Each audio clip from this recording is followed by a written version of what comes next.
And eventually, I'm going to watch the video and I'm going to give y'all my synopsis of it, okay? Because I kind of think it's some bullshit. You know, it kind of sounds like he tried to hunch Tina and she was like, ugh, no. I don't want you to judge your brain. Ugh.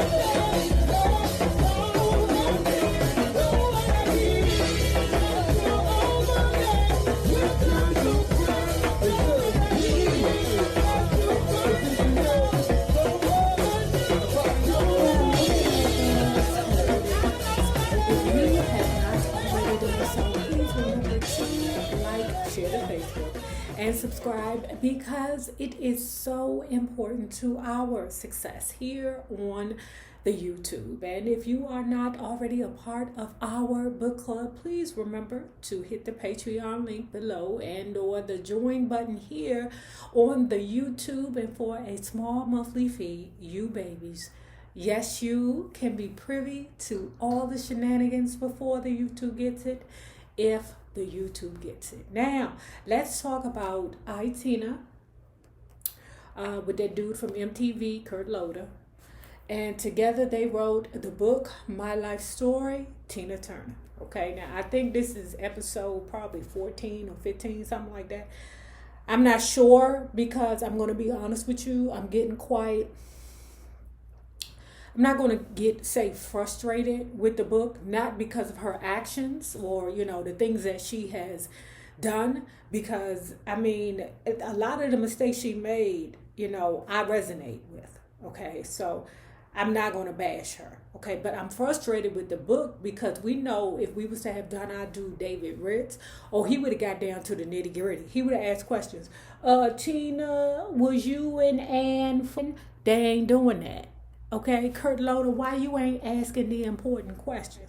But anyway, where we left off at, Tina Turner had already made up in her mind that she was so unhappy with Ike and all her, you know, sister wives, that she decided that she was going to take her life, okay?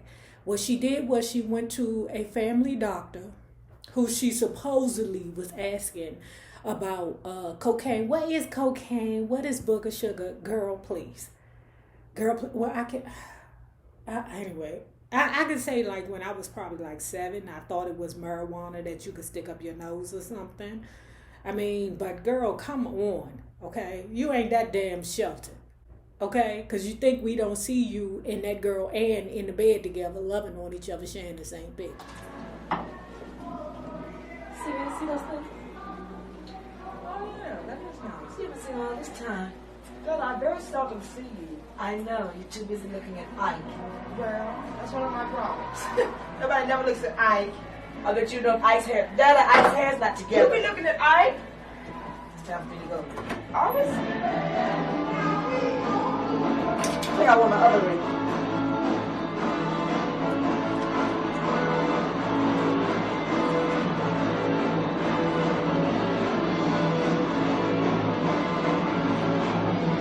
Another star. I'm coming.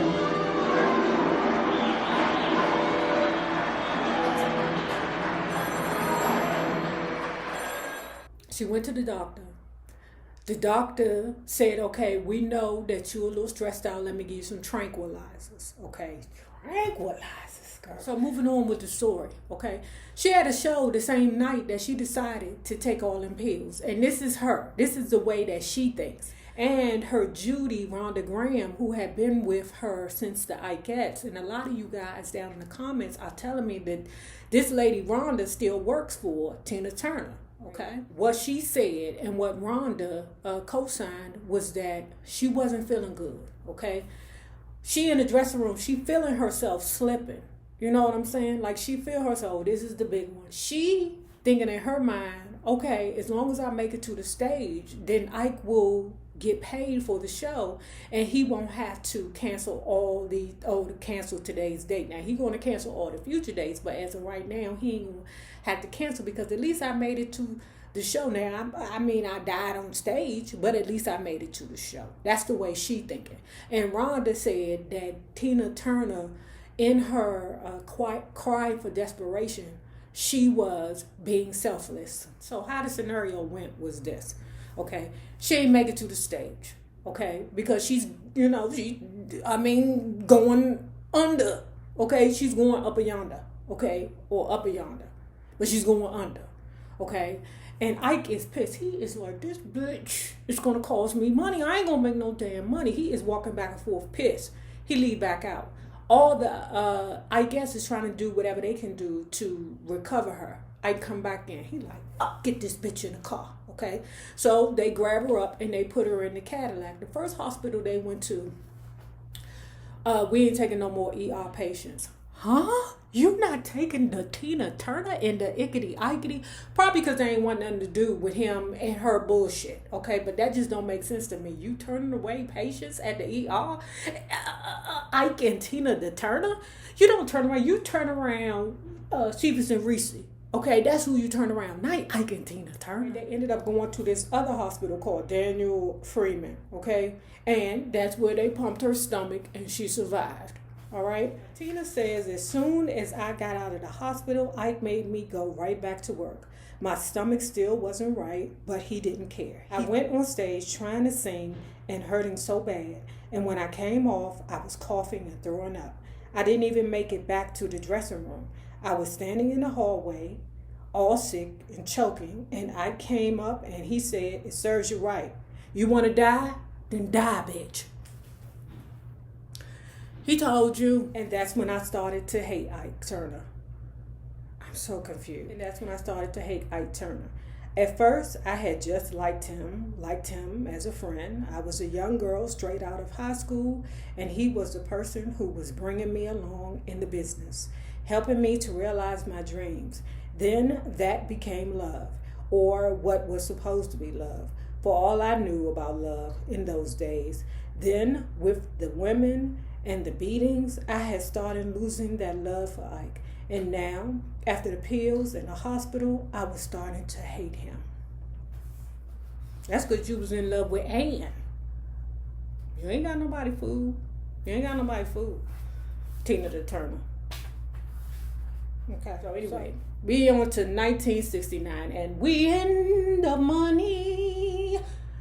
Because what's going on? Remember when the last time Ike and Tina had worked Las Vegas, but they was working off the Las Vegas strip, off the strip down there at Buster's Roscoe Chicken and Dumplings Rib Shack, okay? But now they on stage, okay, or on the strip, working with the Sammy the Davis Jr. So we in the money, okay? It's money flowing everywhere, even for the Tina. The Vegas Strip, Ike loved it. Loved living in lush life in one of the garish high roller suites up on the 33rd floor. Loved raking in small fortunes and as often as not losing them again. At the crap tables, loved hobnobbing with Vegas notability like Sammy Davis Jr. Oh, we know Ickety Ikety was doing the boogity sugarity there. Because Sammy Davis ain't do nothing else but shuffle. He did the boogity sugarity. Tina was becoming very interested in hit records as well. Okay, at this point, their relationship was strictly business. Still business in terms of record sales, at least. Okay. To me, right now, her and Aunt Taylor are full-blown lovers now. That's what I see, okay? But they not talking about it in this book, okay? Tina the Turner, you're going to need more people because we don't believe you, okay? You fell out of love with Ickety Ikety and fell in love with that Ann, okay? Since y'all was saying the same dick, I mean, eventually y'all going to share the vagina too. Right? They ain't doing good in regards to record sales, okay? But they are over there getting paid in the Vegas, okay? So now, in the mid-60s, Bob Krasnow is back around, okay? Bob Krasnow is now in charge of, hold on guys, hold on.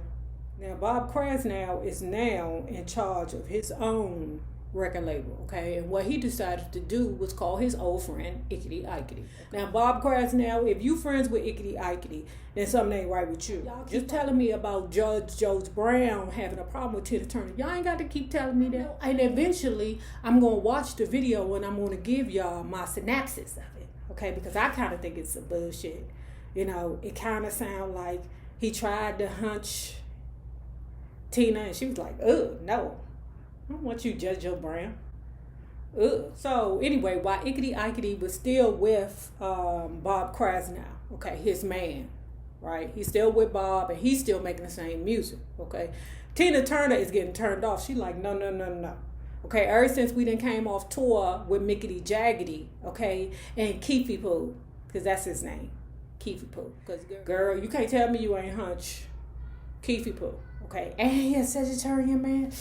Ooh, my God, so much power in the pickle. Okay, and what's his name? Mickety Jaggedy is a Leo. Ooh, so much power in the pickle. So much power. And you know they couldn't stand each other because they two fire signs. And nobody's going to bow down. Ooh, I love it. I'd have just been sitting right there just watching them just argue with each other in British. Like, ooh, he got out on you, bro. But for Tina, the music she was recording with Ike still seemed too tied to R&B, to the old ways and the old world that she longed to grow out of. She began paying attention to the pop charts, something she's never done before, and she started getting excited by what she heard. In August 1969, the Rolling Stones, her old tour buddies, went to #1 with the Walloping Honky Tonk Woman. In the fall, there appeared an extraordinary Beatles single, Come Together, which also topped the charts.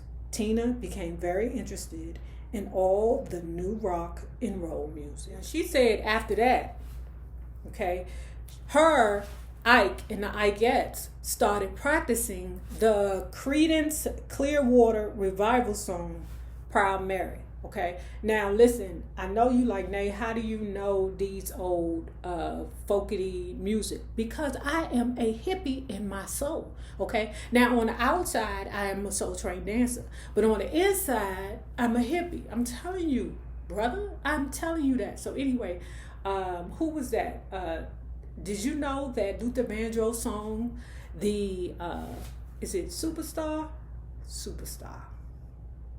I think that's by, I forgot who it's with, but one of the Ikeettes created the song for the Carpenters. That's who I think it was that first made the song, the Carpenters. Okay, remember y'all was like, Nay, the white Ikeette that was no longer with them played on the Roseanne show. And you know what's funny? I had so much respect for that white woman on the show. I was like, it's something powerful about her. And I could not figure out what it was. She was an Ikeette. Okay, and she was a great songwriter. They practicing Proud Mary long before it hit the stage. Now, as a new decade dawned, the review was still abuzz from the Stones tour, which had exposed the Turners to a massive white rock audience. Anyway, Ike found himself afloat in an ocean of money from the highly lucrative Liberty UNA recording deal from the constant touring, which yielded post-show briefcases packed with cash. In the midst, listen.